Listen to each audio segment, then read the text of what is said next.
배에서 사용되는 기구 중에서 우리말로 발음이 비슷한 두 개의 기구가 있습니다. 하나는 닷이고 또 하나는 돛입니다. 이 닷은 영어로 앵커라고 하죠. 그것은 배가 정착되거나 정지해 있을 때 파도에 물에 휩쓸려 가지 않도록 가만히 정지해 있도록 도와주는 도구입니다. 그래서 물 밑에 있는 땅에까지 깊이 내려질 수 있도록 던져지는 것이 바로 닷입니다. 또 하나는 돛입니다. 그것은 세일이죠. 그것은 그 작은 배가 비교적 작은 배가 그 바람을 이용해서 목적지로 향할 수 있도록 방향을 조정하고 또 불어오는 어떤 도전과 그 변화를 에너지로 바꾸어서 목적지로 갈 수 있도록 만들어주는 기구가 바로 돛입니다. 어느 조직이나 공동체이든지 변하지 말아야 될, 계속해서 존재해야 될 목적과 이유가 있어야 합니다. 아주 근본적인 것이죠. 시대와 문화와 상황이 바뀌어도 어떠한 상황에도 변하지 않는 이 닷과 같이 뿌리 내려져야 하는 그런 비전이 있습니다. 동시에 시대와 문화의 도전과 변화에 따라서 그것을 받아들이고 새로운 에너지로 그것을 변화시켜 가는 이 돛과 같은 그런 전략, 방법, 그런 것들이 또한 필요합니다. 교회도 마찬가지입니다. 교회도 닷과 같이 결코 변할 수 없는, 변해서는 안 되는 그런 존재 목적, 그것을 잃어버리면 교회가 성장하면서 조직과 운영체제가 발달한 것 같지만 존재 목적을 잃어버리고 또 잊어버리는 그런 교회는 생명력을 잃어버리고 그리고 하나님께서 사용하시는 교회가 될 수가 없습니다.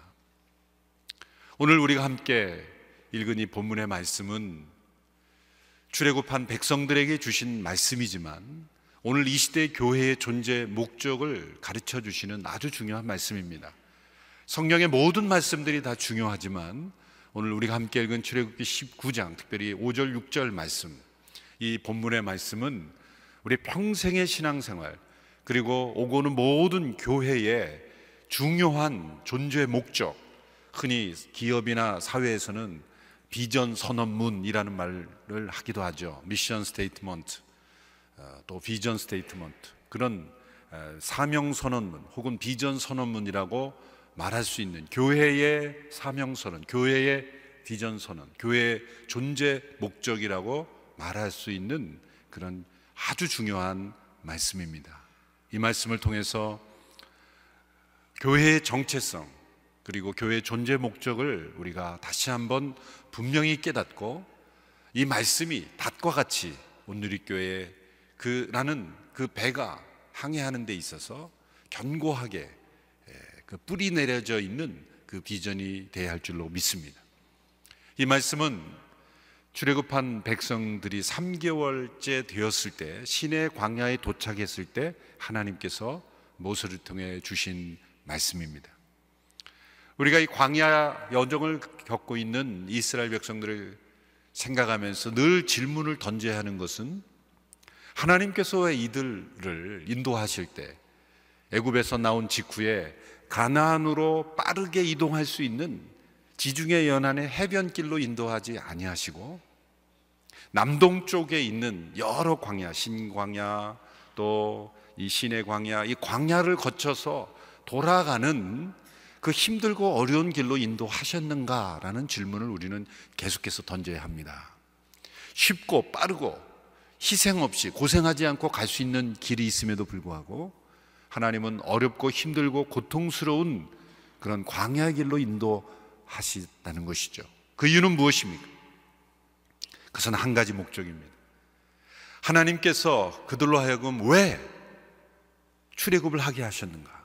무엇을 위해서 그들은 출애굽하였는가? 그 출애굽한 백성들의 정체성, 그것을 깨닫게 하시고 교육하시고 훈련하게 하시기 위해서입니다.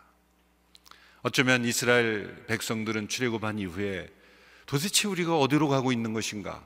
왜 우리가 여기서 나와야만 했는가? 광야를 겪으면서 물이 부족하고 때로 양식이 없고 다리가 아프고 피곤할 때 우리가 왜 이 고생을 해야 되는가라는 질문을 그들은 던지고 있었을지 모릅니다.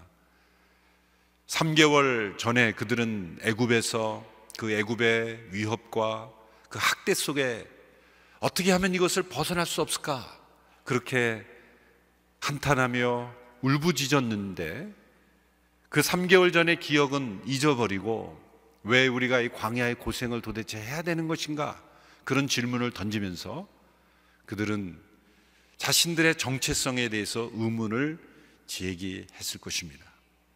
바로 이 시점에서 하나님은 그들을 신의 광야로 인도하셔서 그들이 왜 출애굽했는지 그리고 무엇을 위해서 살아가야 하는 것인지에 대한 그 존재 목적을 분명하게 깨닫게 해주고 계시는 것입니다. 이스라엘 백성들에게 출애굽은 단순한 과거의 사건이 아닙니다. 하나님께서는 이 출애굽기 19장 이하에 이제 나오는 말씀들을 통해서 그들이 왜 출애굽을 했으며 무엇을 위해서 살아가야 하는 백성인지를 분명히 깨닫게 하셨습니다. 그것은 출애굽이 하나님의 구속이었기 때문입니다. 이 구속이라는 단어, 우리가 구원받았다라고 할 때 이 구원은 보편적인 문화를 초월한 시대를 초월한 그런 개념이죠.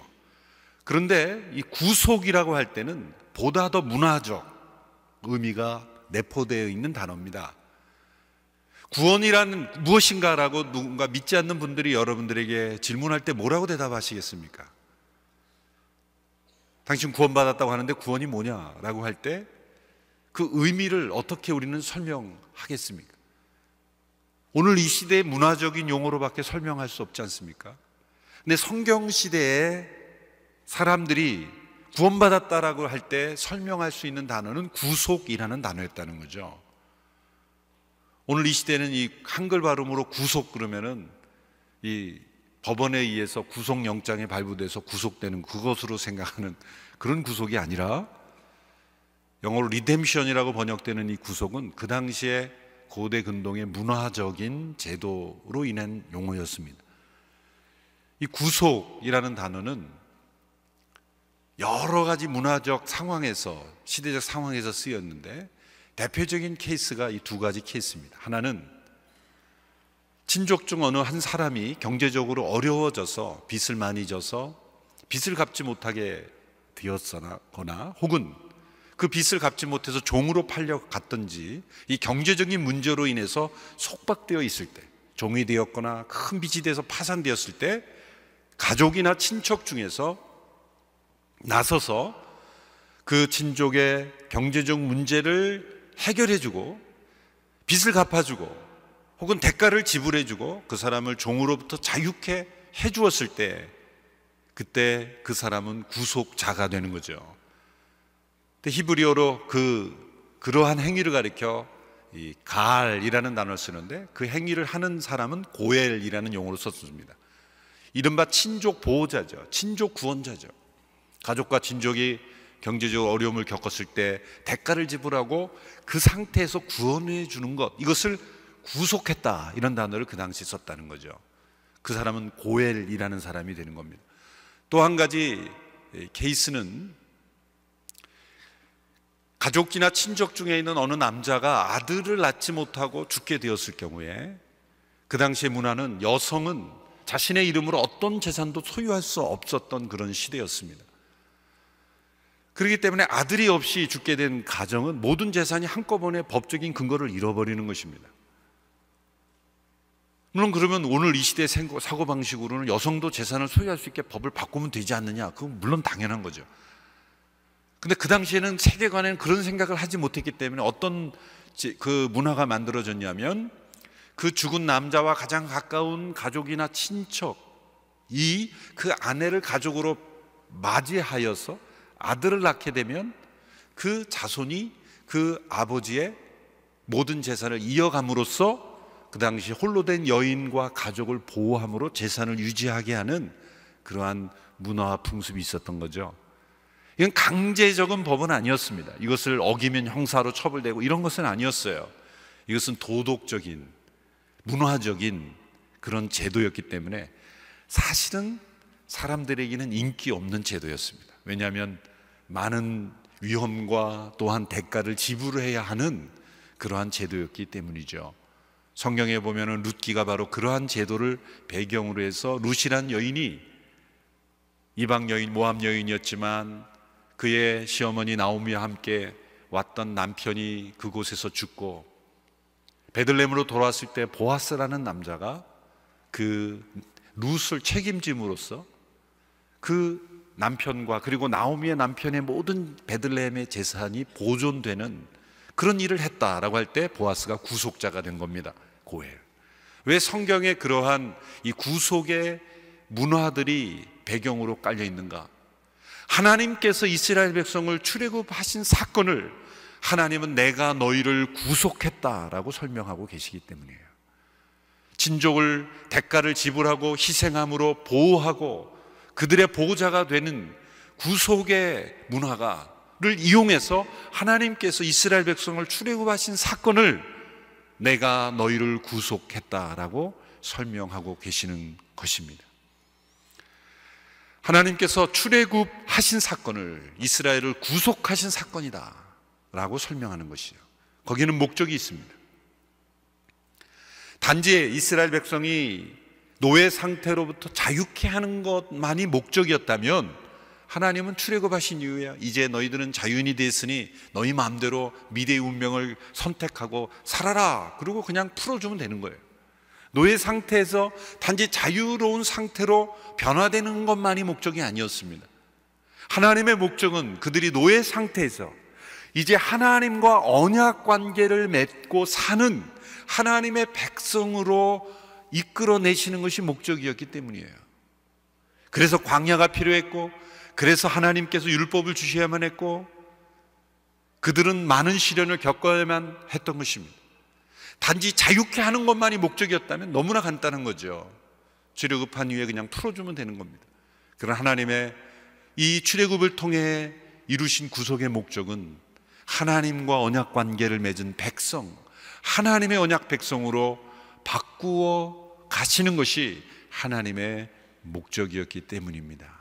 그래서 하나님께서는 이스라엘 백성을 출애굽하실 뿐만 아니라 너희는 이제 내가 너희를 구속했으니 너희는 출애굽한 백성답게 살아라, 출애굽을 경험한 백성으로서 살아갈 것을 하나님은 그들에게 요구하시는 것이었습니다.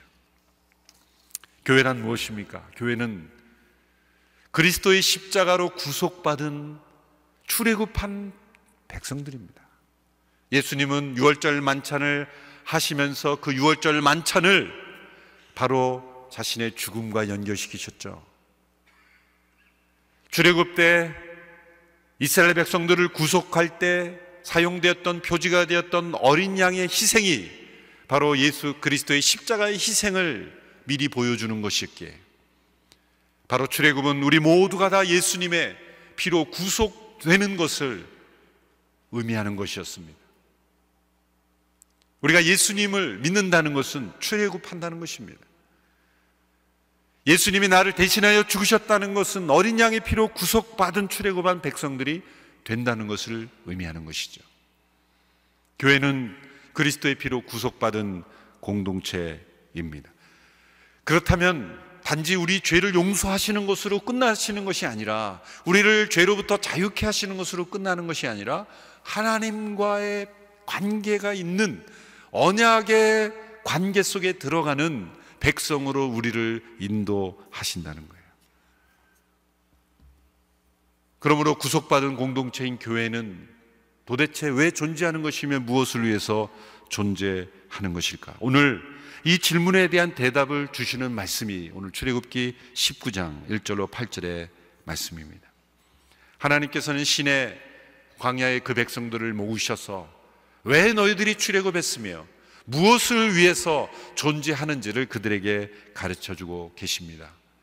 하나님께서는 그들에게 먼저 과거를 상기시키십니다. 과거에 베푸신 하나님의 이 출애굽의 구원을 기억하게 하십니다. 오늘 본문 4절의 말씀을 우리 같이 한 목소리로 함께 읽도록 하겠습니다. 4절 말씀 시작. 내가 이집트 사람들에게 행한 일을 너희가 직접 보았고 독수리 날개에 얹어 나르듯 내가 너희를 내게로 데려온 것을 보았다.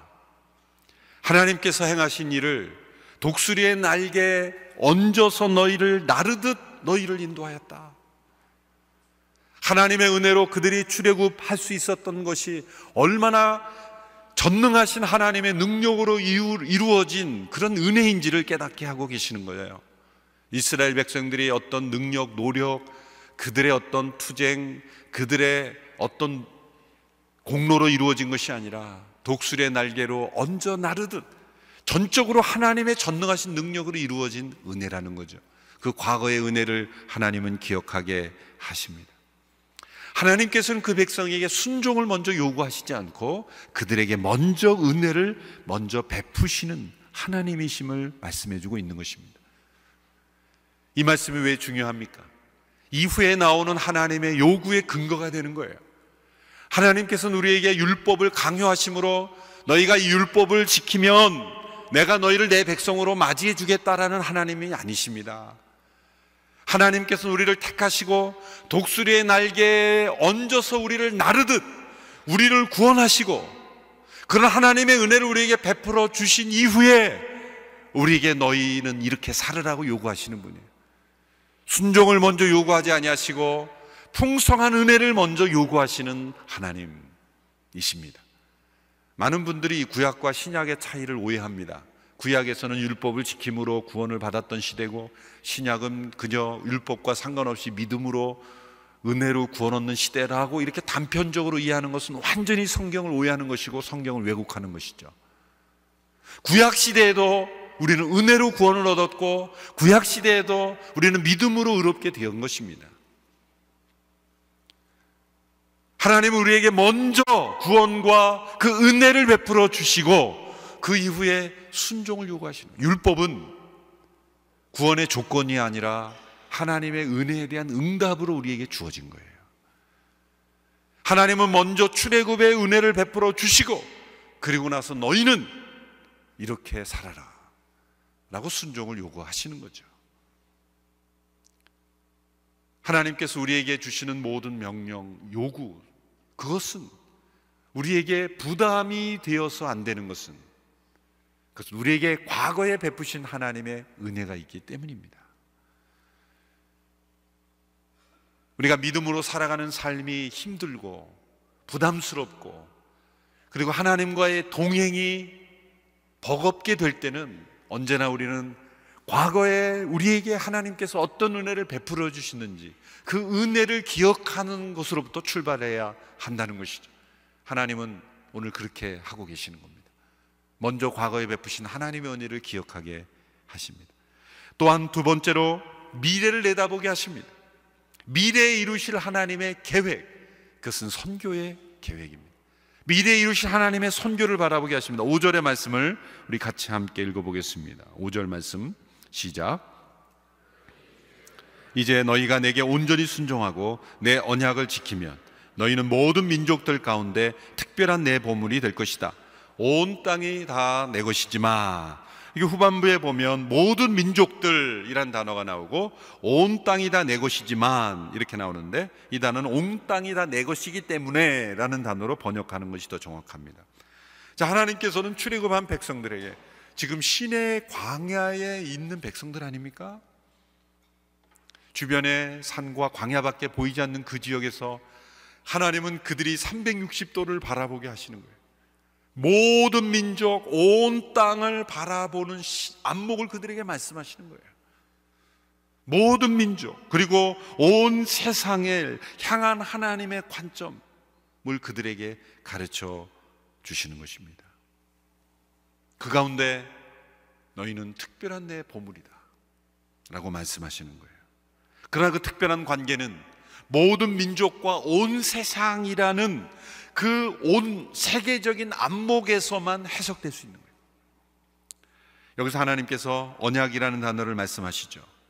그것은 하나님께서 이 이스라엘 백성 아브라함의 후손을 출애굽하신 것이 바로 하나님의 언약 때문이었다는 거죠. 출애굽기 2장 24절로 다시 되돌아가 보시면 이런 말씀이 있습니다. 하나님께서는 이스라엘 민족의 신음소리를 들으시고 아브라함과 이삭과 야곱과 맺은 언약을 기억하셨습니다. 출애굽의 이유는 하나님의 언약이었습니다. 그 언약의 내용은 무엇일까요? 아브라함의 후손을 출애굽하도록 만들었던 그 언약의 내용은 다시 또 거슬러 올라가면 창세기 12장 1절에 3절의 말씀이 나오죠. 너무너무 중요한 말씀입니다. 같이 한번 한 목소리로 이 말씀 읽어보도록 하겠습니다. 시작. 여호와께서 아브라함에게 말씀하셨습니다. 내 고향, 내 친척, 내 아버지의 집을 떠나 내가 내게 보여주는 땅으로 가거라. 내가 너를 큰 민족으로 만들고 내게 복을 주어 내 이름을 크게 할 것이니 내가 복의 근원이 될 것이다. 너를 축복하는 사람에게는 내가 복을 주고 너를 저주하는 사람에게는 내가 저주하리니 땅의 모든 족속이 너로 인해 복을 받을 것이다. 출애굽은 바로 이 말씀 때문에 일어난 사건입니다. 아브라함에게 주신 언약을 지키는 과정에서 일어난 사건이 출애굽입니다. 15장에 가면 구체적으로 말씀하시죠. 너희는 이방에서 종살이를 하다가 4대 만에 이 땅에 되돌아올 것이다. 출애굽을 구체적으로 예언해 주셨죠. 그러나 근본은 바로 이 아브라함에게 주신 이 언약을 이루시기 위해서 출애굽의 과정이 필요했던 겁니다. 땅의 모든 족속이 너로 인하여 복을 얻게 될 것이다. 너는 복의 근원이 될 것이다. 아브라함에게 주신 언약의 초점은 그 미래에 누구를 향하고 있습니까? 모든 족속을 향하고 있는 거예요. 그러므로 우리가 오늘 본문 출애굽기 15장 5절에서 6절까지의 말씀은 창세기 12장 1절에서 3절의 말씀의 다른 버전일 뿐이에요. 동일한 말씀이에요. 아브라함에게 주신 그 말씀과 이 모세와 그 백성들에게 주신 말씀은 동일한 맥락의 말씀인 거예요. 대상이 바뀌고 상황이 바뀌고 장소가 바뀌었을 뿐이지 하나님의 말씀에는 일관성이 있는 것입니다. 왜요? 둘 다 모든 족속을 향하고 있기 때문에, 그리고 아브라함의 후손이기 때문이에요. 그리고 아브라함에게 주신 그 약속을 이루는 과정에서 일어난 사건들이기 때문에 하나님의 언약에는 일관성이 있는 겁니다. 하나님은 계속해서 이 약속을 지켜가고 계시다는 거예요. 아브라함에게 주셨던 12장의 약속을 출애굽 19장에서 모세와 그 후손들에게 동일하게 말씀하시는데 버전만 달라질 뿐이에요. 업데이트 됐을 뿐이에요. 그것은 모든 민족을 복 주시려는 하나님의 계획 가운데 너희들이 있는 것이다. 너희들의 존재의 목적은 모든 민족을 복 주시는 하나님의 계획 가운데 지금 통로로, 도구로, 복의 근원으로 아브라함에게는 복의 근원이 될 것이라고 말씀했지만 아브라함에게 복의 근원이 되리라는 말씀을 이제 모세와 그 백성들에게는 세 가지의 다른 단어로 바꾸어서 설명해 주시는 것 뿐입니다. 과거에 출애굽의 은혜를 베푸신 은혜를 기억하고 미래에 하나님께서 이루실 하나님의 모든 족속을 향한 그 선교를 내다보면서 현재 그렇다면 너희들의 정체는 무엇이냐, 너희들의 존재 목적은 무엇이냐. 아브라함에게는 복의 근원이 되는 것이었고 모세와 그 백성들에게는 세 가지 단어로 설명되는 겁니다. 첫째로 그것은 특별한 내 보물이다라는 단어입니다. 두 번째는 제사장 나라라는 단어입니다. 세 번째는 거룩한 민족이라는 단어입니다. 5절 6절 우리 다시 한번 읽어보겠습니다. 오늘 보면 5절 6절만 같이 읽습니다. 시작. 그러니 이제 너희가 내게 온전히 순종하고 내 언약을 지키면 너희는 모든 민족들 가운데 특별한 내 보물이 될 것이다. 온 땅이 다 내 것이지만 너희는 내게 제사장 나라 거룩한 민족이 될 것이다. 너는 이 말을 이스라엘 백성들에게 전하여라. 첫 번째, 특별한 내 보물. 우리 개역개정에서는 내 소유라고 번역을 했습니다만 우리말은 보물이라고 하므로 그 의미를 더 잘 살려냈습니다. 단순한 소유가 아니라 내 소유 가운데 가장 애지중지하고 또 특별한 목적을 위해서 구별된 것. 다윗이 성전을 건축할 때 왕으로서 자기가 통치해서 쓸 수 있는 자금이 아니라 자기 개인의 재산 가운데 구별을 하나님 앞에 드렸어요. 그때 그 단어가 쓰였어요. 그것은 특별한 목적을 위하여 자신이 아끼는 그 물건으로 따로 구별된 것을 가릴 때 쓰는 단어, 그것이 바로 이 단어입니다. 특별한 내 보물이다. 그것은 그 앞에 어떤 단어가 나옵니까? 모든 민족들 가운데 특별한 내 보물이다. 단지 그 보물 그 자체가 귀한 것이 아니라 모든 민족을 위해서 사용될 것이기 때문에 특별한 보물이라는 거예요. 그러므로 모든 민족에 대한 시야를 잃어버리는 순간 그 특별한 보물의 가치는 없어져 버리는 거예요. 교회가 만일 모든 민족을 향한, 열방을 향한 그 사랑과 기도와 그 비전을 포기하는 순간 교회는 특별한 보물이 될 수가 없는 거예요. 교회가 하나님의 특별한 보물이 될 수 있는 것은 모든 민족을 품을 때 하나님은 그것을 계속 너희는 내게 특별한 내 보물이다 라고 말씀하시는 겁니다. 그러나 모든 민족을 품는다는 건 우리의 본성상 어울리지 않아요. 본성상 우리는 동족도 못 품는 우리들이 어떻게 모든 민족을 품겠습니까? 때로는 친족도 품지 못하는 우리들이 어떻게 모든 민족을 품겠어요? 때로는 가족도 품지 못하는 우리들이 어떻게 모든 민족을 품겠어요? 모든 민족은 너무나 멀어 보입니다. 그러나 하나님께서 우리를 향한 그 비전을 우리가 마음속에 품을 때 때로는 가족도 못 품고 친족도 못 품고 동족도 품지 못하고 이웃민족도 품지 못하는 우리들이지만 모든 민족을 품는 그 하나님의 나라를 위해서 우리를 특별한 보물로 우리를 삼으셨을 때 우리는 오히려 거꾸로 우리가 변화되어 가기 시작하는 거예요. 모든 민족을 품기에 우리는 이웃을 품을 수 있고 동족을 품을 수 있고 친척을 품을 수 있고 가족을 품을 수 있는 거예요. 왜? 우리는 모든 민족을 품으라고 부르심을 받은 사람들인데 내가 이 가족을 못 품고 친척을 못 품고 이웃을 못 품어서야 되겠느냐? 하나님의 방법은 그런 방법이십니다. 또 하나가 그거예요. 그 다음에 나오는 단어죠. 제사장 나라라는 단어입니다. 제사장 나라, 제사장은 무엇입니까? 하나님과 백성들 사이에서 중재 역할을 하는 직책이죠. 백성들에게는 하나님의 법을 가르침으로써 하나님을 사람들에게 모셔가고 제사 제도를 실행함으로써 사람들을 하나님께로 데려가는 것, 그것이 바로 제사장의 역할이죠. 제사장을 통해서 하나님께서 사람들에게 알려지고 제사장을 통해서 사람들이 하나님을 알게 되는 거예요. 그러므로 하나님께서 출애굽한 백성들을 제사장 나라로 부르셨다는 것은 이렇게 말씀하시는 거예요. 나는 너희를 통해서 세상에 알려지기를 원하고 그리고 너희를 통해서 이 세상 사람들이 나에게로 오게 하기를 원한다. 그래서 내가 너희를 특별한 보물로 택한 것이다. 그래서 내가 너희들을 출애굽한 것이다. 그래서 내가 아브라함을 부른 것이다. 이 하나님의 계획을 우리가 조망해 볼 수 있어야 하는 것이죠. 교회는 출애굽한 백성들과 같이 세상을 향한 제사장 나라입니다. 제사장 나라입니다. 구약과 같은 제사제도는 실행하지 않고 구약과 같은 그런 율법의 해석은 우리에게 필요하지 않지만 교회는 여전히 하나님의 제사장 나라입니다. 나라라고 한 것은 공동체로서 함께 부르심을 받았다는 거예요. 어떤 제도적 공동체로서 함께 부르심을 받았다는 거예요. 그럼 우리는 구약적 제사장의 의미가 아니라 오늘 이 시대의 제사장의 의미, 그것은 이 세상 가운데 하나님을 나타내고 이 세상 사람들이 하나님께로 나오게 하는 그런 통로가 되는 것, 그것이 교회의 존재의 목적입니다. 그러므로 교회가 존재의 목적에 가장 합당하게 존재할 때 사람들로부터 어떤 평가를 받습니까? 저 교회를 보니 하나님이 살아계신 것 같다. 교회가 존재 목적대로 살지 못할 때 어떤 평가를 받겠습니까? 저 교회를 보니 하나님 믿고 싶지 않다. 그겁니다.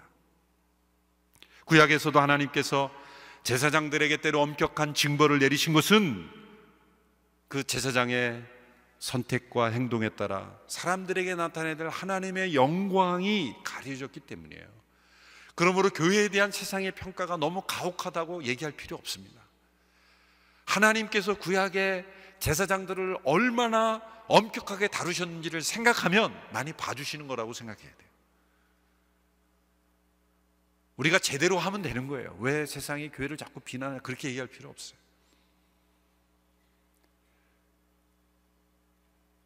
그것을 통해서 들려주시는 하나님의 음성을 우리가 들을 수 있어야 되는 거죠.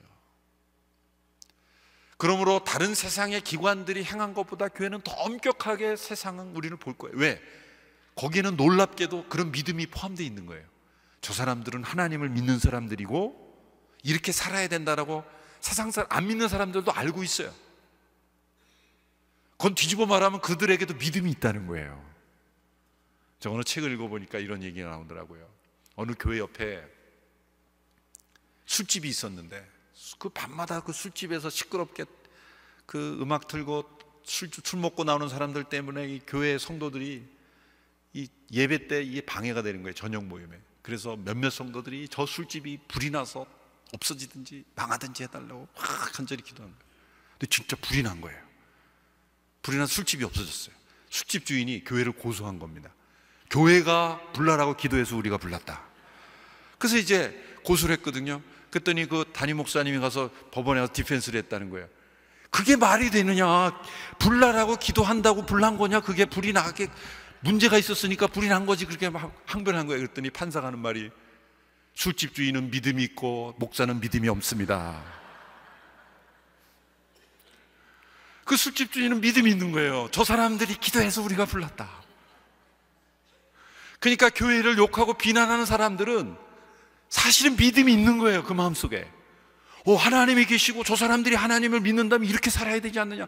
그분들이 하나님도 믿지 않고 하나님이 없다고 믿으면 왜 흥분할 이유가 뭐 있어요? 저 사람들이 없는 하나님 믿는다고 하면서 그거 거짓말 믿으면서 그냥 기대하지 않은 거예요. 여러분, 욕을 많이 한다는 건 기대를 많이 한다는 거예요. 그렇죠? 비판을 많이 한다는 거는 기대를 많이 하기 때문이고, 그 기대 밑에는 뭐가 있는 거예요? 사실 믿음이 깔려 있는 거예요. 그분들은 부인할지 모르지만 하나님의 존재를 믿기 때문에 하나님의 교회를 욕하는 겁니다. 그러므로 제사장 나라가 된 교회의 존재 목적 대로 우리가 하면 되는 거예요. 세 번째, 거룩한 민족. 이것은 제사장 나라가 되기 위해서 반드시 이루어져야 되는 거죠. 제사장 나라와 거룩한 민족은 같은 단어입니다. 다른 단어로 반복해 설명하는 겁니다. 거룩이라는 것은 구별된다. 보물이라는 같은 단어의 맥락이에요. 구별된 거예요. 여러분, 거룩은 우리의 타락한 본성으로는 이룰 수 없는 겁니다. 거룩은 더딥혀져야 되는 거예요. 더딥혀져야 되는 겁니다. 출애굽이 우리의 힘으로 이룰 수 없었던 것처럼, 죄로부터 벗어나는 것이 우리의 힘으로 이룰 수 없었던 것처럼 하나님의 거룩은 일단 더딥혀지는 겁니다. 그러나 동시에 우리에게 명령으로 거룩하라라고 명령으로 주어지는 거예요. 그러나 거룩하라라는 명령부터 주어지지 않습니다. 거룩하라는 명령은 어디에 나옵니까? 레위기 19장에 나와요.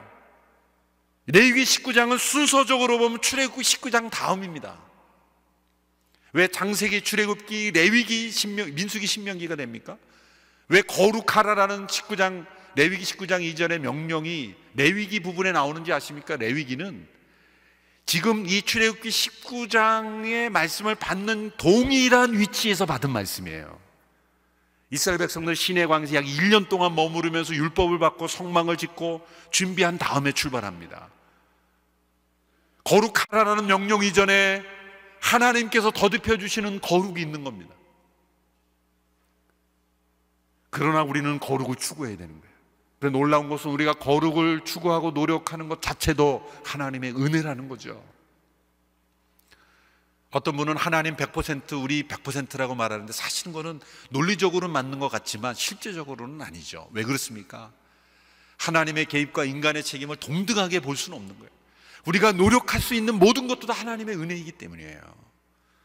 그러나 우리가 노력하고자 하면 놀랍게도 하나님이 우리를 도와주셔서 우리가 거룩을 이루어갈 수 있도록 도와주신다는 거예요. 이 세 가지 단어는 연결되어 있는 것입니다. 특별한 내 보물이로 부르심을 받은 이유는 제사장 나라가 되기 위한 것이고, 제사장 나라가 되기 위해서는 거룩한 민족이 되어야 하는 거예요. 그래서 순종을 요구하는 것입니다. 19장 5절로 다시 돌아오면, 너희가 내게 온전히 순종하고 내 언약을 지키면, 우리의 거룩함은 성취가 아니라 순종으로 이루어가는 것입니다. 제사장 나라 또한 순종함으로 이루어지는 것입니다. 순종이란 구원의 조건이 아니라 하나님의 은혜에 대한 응답인 것입니다. 과거에 하나님께서 베푸신 은혜를 기억하고 미래에 이루실 하나님의 선교를 내다보면서 현재 우리는 특별한 보물이요 제사장 나라요 거룩한 민족으로 날마다 순종으로 응답할 때 우리를 통한 하나님의 계획은 이루어져 갈 것입니다. 베드로 전서 2장 9절에서는 우리 교회의 존재 목적을 이 말씀을 인용해서 사도 베드로가 이렇게 정체성을 설명해 주셨습니다. 우리 같이 한번 읽고 마치겠습니다. 같이 읽습니다. 시작. 그러나 여러분은 택하신 족속이요 왕같은 제사장들이요 거룩한 나라요 그분의 소유된 백성이니 이는 여러분을 어두움에서 불러내어 그분의 놀라운 빛으로 들어가게 하신 분의 덕을 선포하게 하시기 위한 것입니다. 교회는 무엇을 위해서 존재합니까?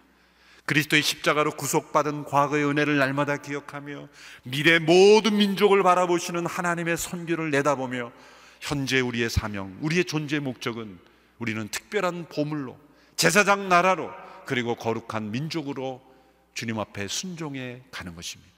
그럴 때 모든 민족을 복 주시려는 하나님의 계획은 교회를 통해 이루어져 갈 것입니다. 이 존재 목적에 합당하게 존재하는 온누리교회가 될 수 있게 되기를, 우리 함께 순종하며 나갈 수 있게 되기를 주님의 이름으로 축원합니다.